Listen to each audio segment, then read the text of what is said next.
In 1977, one of the last acts of President Gerald Ford was the pardon of Iva Tuguri d'Aquino. During World War II, her broadcasts to troops in the Pacific earned her their disdain and the humorous name, Tokyo Rose. A Moment in Time with Dan Roberts.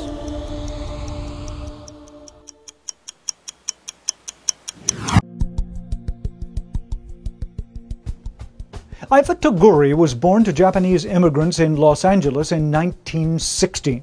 She was a graduate of UCLA and a patriotic American citizen with plans to become a doctor.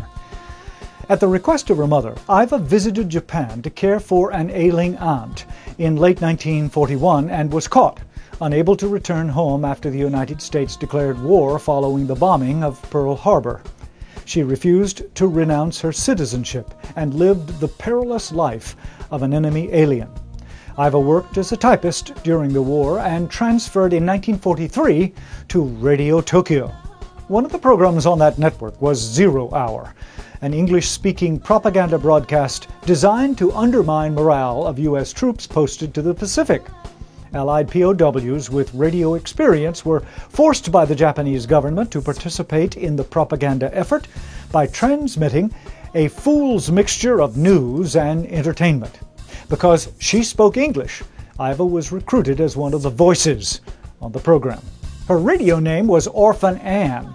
She was orphaned in Japan like American GIs were orphans in the Pacific, and was short for announcer. Iva was just one of a dozen female propaganda voices broadcast during the war. They were collectively known to the GIs, who weren't fooled a bit, as Tokyo Rose. Rose, of course, was not a real person. Iva and her POW colleagues began a conspiracy, writing and speaking their anti-American banter with tongue buried firmly in cheek, disparaging on the surface, but salted with enough satire, subtleties, and all-American double entendre that they hoped would have the opposite effect on troops, many of whom later testified that they considered the program a joke and enjoyed the music. From one of the broadcasts, "Hiya kids, I mean all you poor abandoned soldiers, sailors, and Marines vacationing on those lovely tropical islands. Gets a little hot now and then, doesn't it?" And from another, "Reception okay?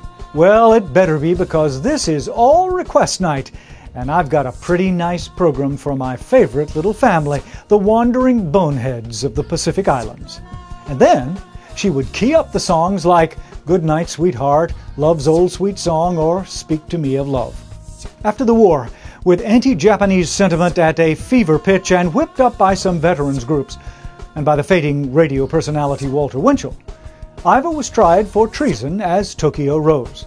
The 5-year investigation and 13-week trial was the costliest in U.S. government history to that time.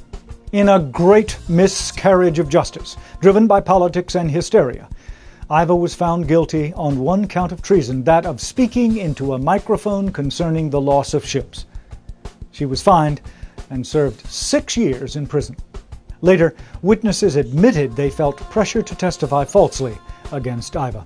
By the 1970s, she had many supporters who had studied her arrest, the judicial incompetence of the trial, and her conviction, and they lobbied successfully for her pardon. In 2006, the World War II Veterans Committee bestowed its award for citizenship on Iva Tuguri d'Aquino, Tokyo Rose. At the University of Richmond, I'm Dan Roberts.